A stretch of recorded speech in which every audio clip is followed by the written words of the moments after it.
Assalamualaikum warahmatullahi wabarakatuh. Waalaikumsalam warahmatullahi wabarakatuh. Halo teman-teman semuanya.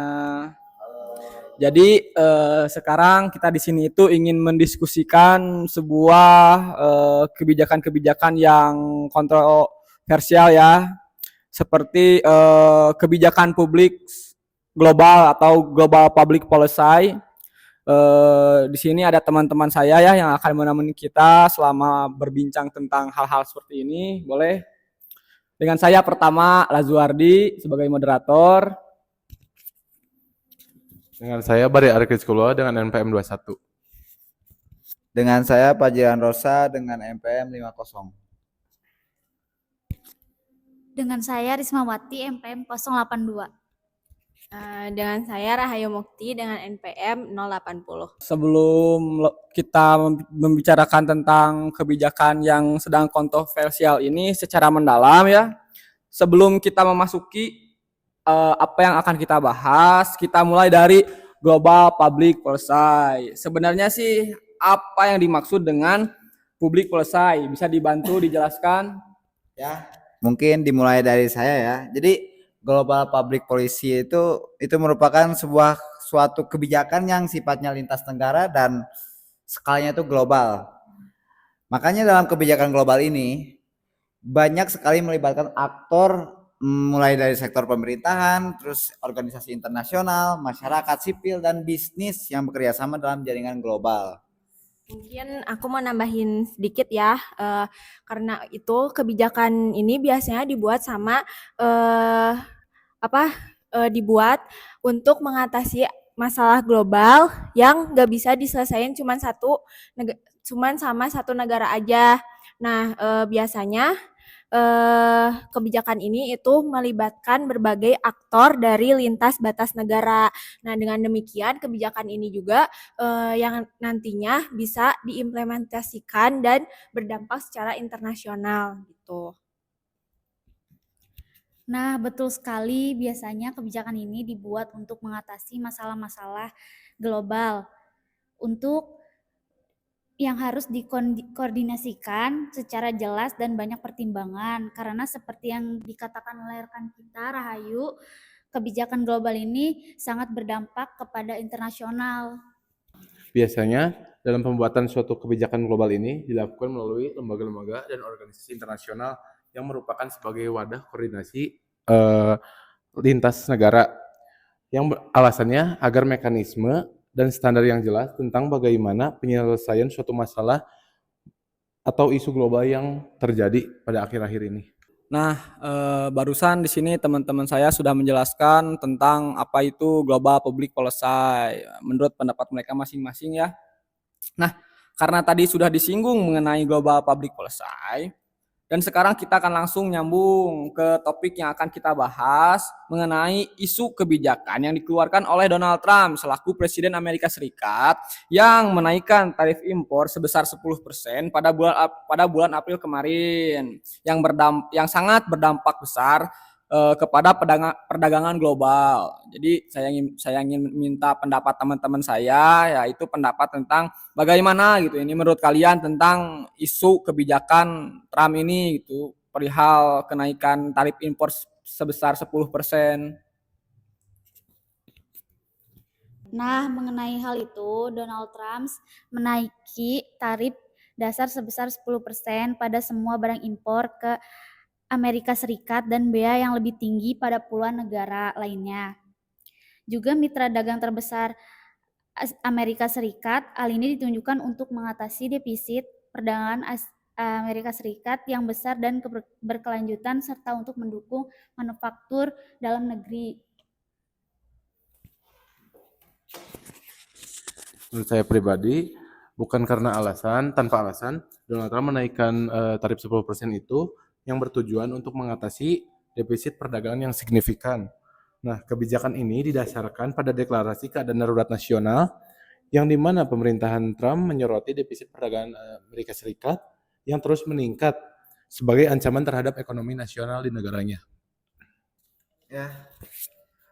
Selain itu juga ada dugaan praktik kayak perdagangan tidak adil yang dituduhkan oleh Amerika Serikat ke beberapa negara ya, yang melakukan praktik seperti manipulasi mata uang dan penerapan pajak pertambahan nilai atau PAT yang tinggi.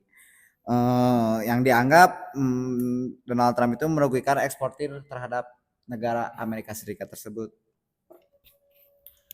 Nah, mau nambahin sedikit yang disampaikan oleh Fajrian ya. Jadi dengan adanya dugaan seperti itu, maka pemerintah Amerika Serikat itu mengklaim bahwa kebijakan ini tuh adanya selain buat mengatasi defisit perdagangan Amerika Serikat, juga bisa mengatasi suatu hal yang dianggap sebagai praktik perdagangan tidak adil atau tidak timbal balik gitu.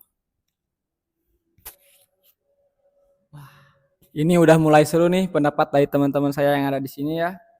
Berarti kebijakan ini akan bersinggungan langsung pada perekonomian di seluruh dunia. Itu pastikan. Untuk tarif yang diberlakukan di setiap negara maupun mitra itu beda-beda atau tidak?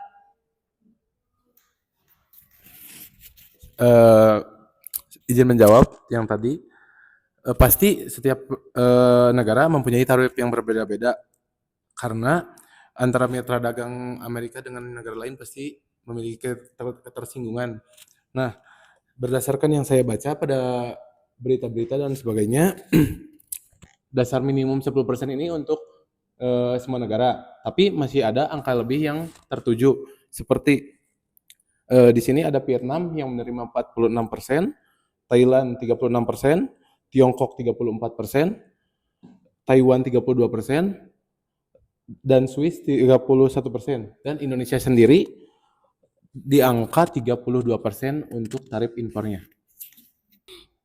Nah, Cina pun tidak luput dari tambahan tarif dari Amerika Serikat, yaitu dikenakan sebesar 20% dari tarif sebelumnya, sehingga total tarif yang diterapkan untuk impor Cina adalah 54%. Negara-negara yang dikenakan tarif 10% meliputi Australia, Selandia Baru, dan Inggris. Namun Kanada sama Meksiko ini dikecualikan dari tarif timbal balik tersebut. Jadi untuk saat ini barang-barang yang dari negara tersebut itu dikenakan tarif sebesar 25%. Selain itu, tarif di setiap sektor dan barang-barang pun ya berbeda-beda. Contohnya seperti tarif yang untuk sektor semikonduktor, farmasi, dan mineral yang berpotensi penting akan dikenakan tarif yang berbeda. Setelah mendengarkan pendapat dan penjelasan dari teman-teman di sini ya, seperti yang dibicarakan di awal tadi gitu, bahwa global public policy ini akan berdampak secara internasional, dan hal ini pun demikian. Maka bagaimana gitu tanggapan-tanggapan negara yang terdampak dengan kebijakan ini, dan apa saja gitu dampak yang akan ditimbulkan dari kebijakan kenaikan tarif impor itu dari Amerika Serikat. Oke, mulai dari aku ya nih. Karena Amerika Serikat itu menerapkan tarif timbal balik kepada negara-negara yang diduga melakukan perdagangan tidak adil. Nah, maka negara-negara yang mendapatkan tarif yang dikenakan oleh Amerika Serikat itu menanggapi dengan tarif yang sama. Nah, contohnya itu di Uni Eropa dan Tiongkok gitu. Ya, karena adanya perbedaan tarif yang berbeda-beda, maka ada negara yang memperoleh keuntungan juga kerugian dari kebijakan-kebijakan ini. Contohnya seperti Selandia Baru yang mengalami peningkatan PDB karena tarif yang dikenakan Amerika Serikat ke Selandia Baru relatif rendah dibanding negara-negara yang lainnya seperti Uni Eropa dan Tiongkok. Serta sedangkan Vietnam mengalami penurunan PDB yang relatif besar karena merupakan salah satu negara di Asia yang dikenakan Amerika Serikat sebaiknya dari tarif Amerika Serikat ke Selandia Baru. Jadi Vietnam ini merupakan salah satu negara yang terkena dampak yang sangat besar lah karena kebijakan ini.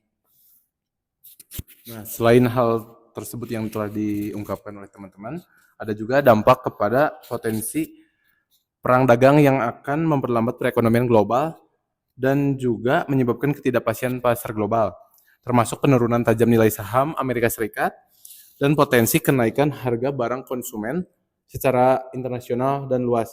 Hal ini yang akan berdampak luas pada ketegangan perdagangan global. Nah, selanjutnya, seorang ekonomi luar telah memperingatkan bahwa tarif dapat memperlambat ekonomi global, meningkatkan resiko resis, dan meningkatkan biaya hidup rata-rata keluarga Amerika Serikat hingga ribuan dolar. Dengan demikian, maka kebijakan ini dapat dikatakan kebijakan yang gegabah dan akan menghancurkan pasar dan sangat merugikan, teman-teman. Jadi oke ya. Saya ingin berterima kasih kepada teman-teman yang sudah mendiskusikan gitu topik tentang kenaikan tarif impor itu dari Amerika Serikat secara bersama-sama gitu ya, dan memberikan informasi yang menjadi informasi terbaru yang mudah dipahami.